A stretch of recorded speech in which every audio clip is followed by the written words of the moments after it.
Hello everyone, in this video I'm going to be showing you how to delete message in Microsoft Teams. So we'll be showing you how to do this on your mobile devices with the app version, but first of all I'll show you how to do it on your laptop computers. So as you can see here, I'm just going to type a test message in there.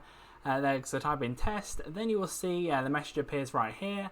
Then you're going to want to go to the right hand side of the message at the top right there of it, where you see the three little dots. Click on that where it says options. Then you're going to want to click delete, and then you'll see there that message has been deleted from the chat. You can undo it by clicking that if you want to. But now on to the app version of your phone.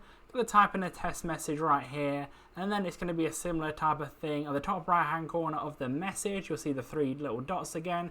Click on there, and then you'll see at the bottom where it says delete message. Click that, and then your message will be deleted after you click delete again.